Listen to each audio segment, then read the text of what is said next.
Donald Trump admitted at yesterday's press conference that 1 to 200,000 Americans could die, even if the goal is reached, even if all of the advice that they're providing, advice and little else, is actually followed. That could happen, and because he admitted that, media figures, pundits, and writers have just tripped over themselves to give him credit once again for the moment when he became presidential.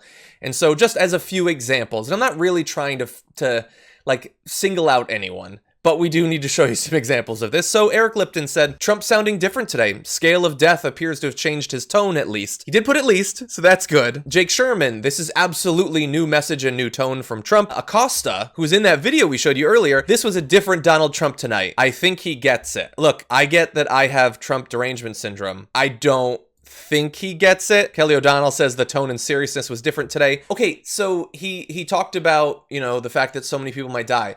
But like, honestly, how after 3+ years of this could you think that what he said yesterday has any correlation to what he'll say tomorrow? To what insane theory he'll come up with? What weird CEO he'll trot in front of the cameras? What reporter he'll misogynistically attack? Like, the idea that he has changed, he can't change in any significant way. And even if he could, he would refuse to because he thinks that he is perfect in literally every way.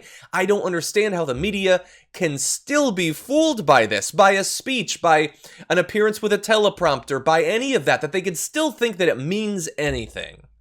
I don't know. This is why he's gotten through life the way he has. He's had a lifelong, an adult life full of failures, brought on by himself, instituted by himself.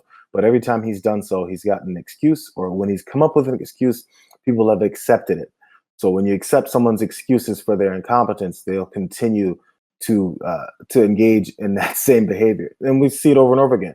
So it's been 3 years of sheer incompetence and failure. He changes his tone for one press conference, and he's getting praise for it. This is the approach we've taken. You get to and it's been a couple times, by the way. He launches bombs into the Middle East, and we go, look at those beautiful bombs. Brian Williams, established NBC News anchor, look at those beautiful bombs. It's like the 4th of July. So doing those things, it encourages him to continue this behavior. So you think he's not reading everyone's tweets saying, oh, look, Trump's tone has changed. Looks like he gets it. He's like, yep, that's right. I got it. And as soon as he goes to that pompous point of view, he reverts right back to where he was before, because that's who he is. Yeah. Look, if he was to read the reaction and actually change, okay, that's sort of putting social pressure. I have no problem with that. It's just that I don't trust literally any of this. And I don't get how these people who are, they're obviously far smarter than us and far better educated, far better trained, have more experience, these lofty, dignified reporters and pundits and hosts, that they could still be falling into this trap. Like people who have themselves been viciously attacked and mocked and lied about by this president who is clearly trying to do a little bit of PR, like some of the hosts on Fox are, about the way he's talked about this disease before, and we'll have more on that in just a minute. I shouldn't be surprised. But these are the people that they continually say are the fake news, that they have Trump derangement syndrome. They're just trying to take down the president. And they are doing everything they can to extend an olive branch to a guy who is going to just snatch it out of their hand and begin beating them with it. So I'm sorry. So there was one small thing on that point, because we were talking about how the media figures are saying his tone has changed and they're being nice to him.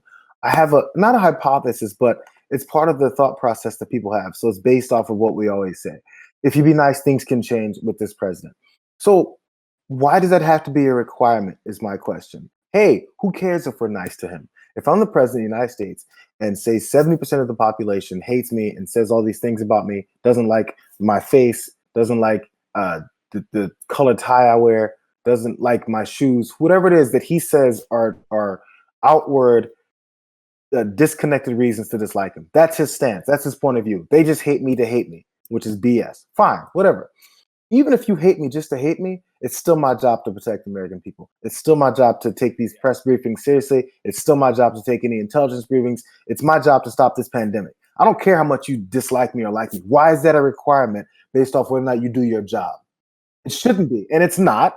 But in this guy's case, it is. So be nice to me, and maybe I'll do my job. Hey, that sounds like you shouldn't be doing this job. Yeah, 100%. You wouldn't accept it anywhere else. Why would you accept it from the most powerful person in the country?